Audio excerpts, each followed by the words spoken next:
Alright, so this is my Jack White album ranking video, and my last Jack White video for now. So next week I'm going to be starting on Phil Ochs. He was a folk singer from the 60s. I'm not sure which day I'm going to get started on those. I'm kind of experimenting with different days and like what's the best time to do these videos. So sometime next week I'll start that.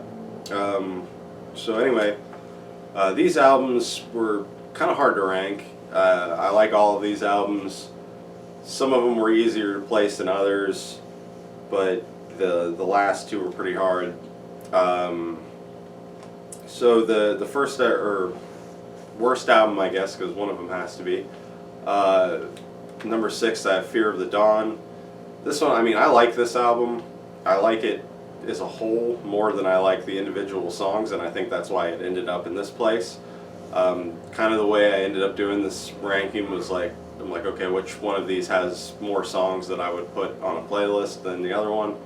And this kind of ended up with the least amount of songs that I would individually listen to on a playlist.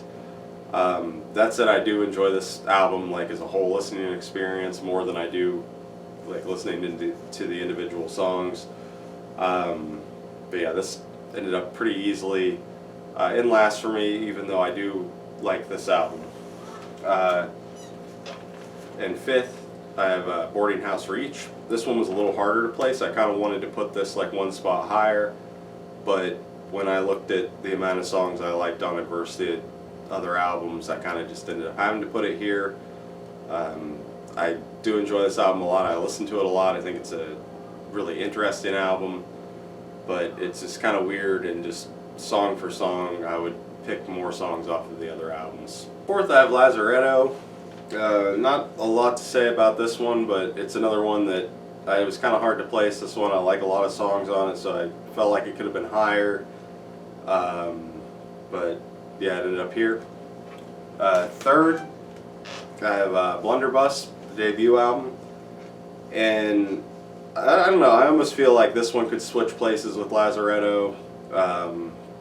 Like those two, to me, are so even that like placing the two of them was really difficult. I ended up picking this one probably because I listened to it after yesterday I went through all these albums and was listening to them. I listened to this one after Lazaretto, so that might be why it ended up on top. But I don't know, they're really even albums. It was really hard to pick between these two, and it was even harder to pick the next two. So, and number 2, I don't know. I almost want to put this in number 1, but just based off of what my listens yesterday, I'm going to put it at number 2, and that's No Name.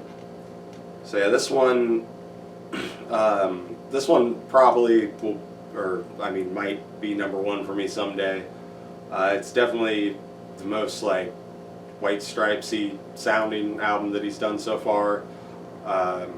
The most like guitar rock.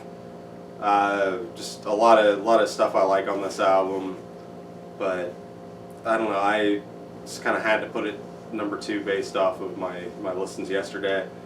So for number 1, I have Entering Heaven Alive. This kind of a different album for him, a little more folky, a little more acousticy. But I just really enjoy him doing that style. I really like all the songs on here. So yeah, this one might switch places with No Name at some point. Might not. Not really sure. But for right now, my number 1 Jack White album is Entering Heaven